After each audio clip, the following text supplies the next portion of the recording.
Hey guys, welcome back to another video.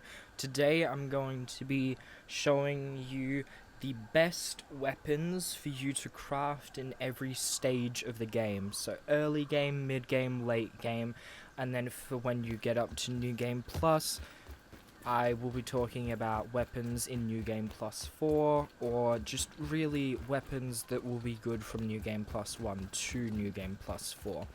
Since the weapons in New Game Plus 4 that I would talk about would be the infused weapons. So let's get into it. Alright, so to start off in early game, so early game will be between days 1 to 10, preferably. So in early game, your first weapon will probably be the Pebblet Spear. So as you can see, the Pebblet Spear doesn't have a very good amount of damage, but it really makes up for that in speed. It's a really just quick and easy starter weapon for you to use, and it costs little resources. The second one in early game will be a Pebblet Axe. Now the Pebblet Axe, it has, from what I can see, the same damage as the spear, less speed, but more stun.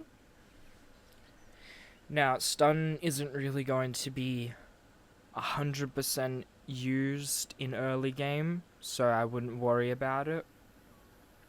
But the Pebblet Axe is more useful than the Pebblet Spear because it also doubles as a tool as well as a weapon. Then after the Pebblet Axe, if you're looking for something more long range, you can use a Sprig Bow. It's a very, very simple, easy to make starter bow. It'll be the first one that you make, and it's really good for just picking off enemies from a distance. Now the next weapon is actually going to be tier 2. This is the Red Ant Club. This will be your primary weapon in early game once you are able to get it. The Red Ant Club is super, super useful in early game because the damage is high, the stun is actually decent, but the speed is low. Now, speed doesn't really matter as much, but the damage and the stun will definitely help out more because the Red Ant Club is the last one before you go into mid game. So now going on to mid game, which will be between days 10 to 30, you'll have the Insect Axe that will be one weapon. So once again, it's just same stuff as the Pebblet Axe, but just more damage, more speed. So more better.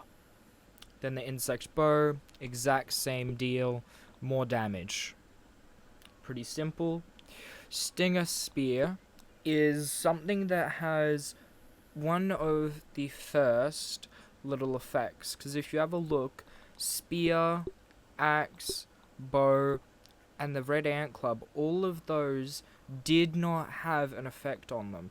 But if you have a look at the Stinger Spear, it will have critical hit chance. Now that might be because this one is rotten. I don't know, because I have not created a Stinger Spear before, but I don't know if the spear being rotten gives it that effect, so you will have to check that out. But as you can see, the speed is a lot and the damage is just around 1 bar, so it is a pretty useful one in mid game. A Billy Hog right about now. Sorry guys. The next one for underwater this time will be the Bone Trident. This is really, really good. Just incredible for when you're needing to fight or maybe have to grind out a little bit of things that are underwater. So diving bell spiders or maybe tadpoles, whatever it may be that you're needing extra little resources for. It's a very, very good weapon to do that. And now the last weapon, the one that I would say could also go into late game as well, because of how absolutely broken it is going to be the Mint Mace. Now let me just quickly grab it. Okay, so now that I have the Mint Mace, you will see that I have got this one upgraded because I used this weapon a bunch when I was in mid-game and even late game, because of the fact that the damage is really, really strong, and same with the stun. So, like I was saying before, stun doesn't really matter much in early game, but once you start once you start reaching mid and late game, the stun becomes very, very useful against enemies. Because then that way you can get a couple of extra free hits in without being dealt any extra damage. So it's a really, really good weapon. And you might be wondering, if you're new to Grounded, what this is. That's just the extra damage from me upgrading it. Now moving on to late game, this will be days 30 and over. So in late game, a good weapon is going to be the Black Ox Hammer. It's really, really good, and the stun potential is also very good. My suggestion though is don't really use the Black Ox Hammer for a weapon. It's not the best. I would recommend more so using just the Mint Mace. It's basically same effects, just the Mint Mace has even more damage, more stun, and the speed is basically the exact same. So now the next weapon in late game will be the Spicy Coltana. This weapon is a very, very strong weapon in late game. It can let you instantly cook food. So you might go up to an aphid or a weevil, you'd swing at it. Once you pick up its or harvest it, the food from it is straight away, it's cooked. So there's no, you're gonna have to put it in a roasting pit.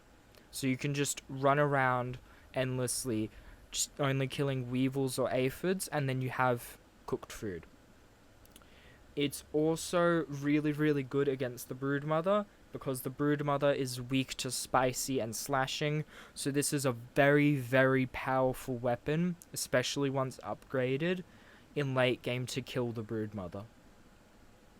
Now moving on to that, the next good weapon will be the Club of the Mother Demon. This one gives insane damage and also stun, and it's really, really good for boss fights. So when you are going to kill the Mantis, you'll unlock a mutation. That mutation will be the Apex Predator mutation. Now with that one, when you're using the Club of the Mother Demon, that means that you will have a chance to poison or inflict poison against your enemies. So it's really, really powerful in that way. Now the next weapon is the Widow Dagger.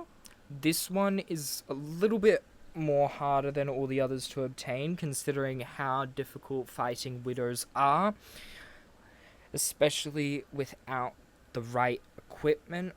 So my suggestion for when you're fighting a Black Widow is that you make sure that you have an Acid Edge with you. Now, moving on to things in New Game Plus that will be really, really powerful. Oh, huh. That's interesting. Are going to be the Scythe of Blossoms. Now this is an infused scythe, so completely just forget that. The damage is still... Let me just double check this real quick. Okay, so I am wrong. The damage is actually less with a normal Scythe of Blossoms, but it is a really, really powerful weapon, because the damage is high, but the speed is still high. And you'll have that effect where you can get yoked blows. It basically just increases something to do with crit. I'm not going to go more into depth with it. It just has something to do with crit. Now the next weapon is going to be the Prod Smacker. Now I myself have not been able to unlock the Prod Smacker yet, because I have just been focusing on other things. But the Prod Smacker is a really good weapon, because it's a charged shock weapon. So if you know the mutation Corporate Kickback, where when you're attacking an enemy, Actually, no, sorry. Not corporate kickback. Shocking dismissal. When using shocking dismissal, it allows you to shock enemies, as in the name. So your blocked attacks, in the description, it says the blocked attacks convert the energy into static electricity. So that means that if you're blocking, or probably perfect blocks, you will have a chance to then have a burst of electricity that will hurt and probably stun the enemy. So that is basically what the Prod Smacker is. It's basically shocking dismissal infused into the Prod Smacker. Now the next weapon is going to be the Tic Macchiato. This is a really, really powerful weapon with lifesteal. Now, lifesteal becomes super overpowered in New Game Plus. I'm bound to make a video on this, so if you want, maybe leave a comment, like the video even, so then you can show that I should, try and push to make a video on the build for basically just being able to rip enemies or bosses to shreds, but still healing all of the health that you've stolen from them. Now, the next weapon is going to be the Rusty Spear. This weapon is really, really powerful as it has the little effect Infection, which adds a DPS effect to any enemies that you attack. And the damage and speed are really, really high. Stun, not so much, but that's okay. And that is all of the weapons through early game, mid game, late game, and some weapons that you can use in New Game Plus. Now, if you want me to go over weapons like infused ones that would be really good, maybe find some way to interact with the video to just tell me that you would like to have me put out a video on what are the best infused weapons for New Game Plus. This only goes for people who would be in New Game Plus 4, or if you just want to watch the video in advance before you get into New Game Plus 4, that's okay as well. But yeah, thank you guys for watching. I hope you enjoyed the video. Please do, if you liked the video, like, subscribe, do whatever you want. I don't mind. And I will see you in the next video. Thanks for watching, guys.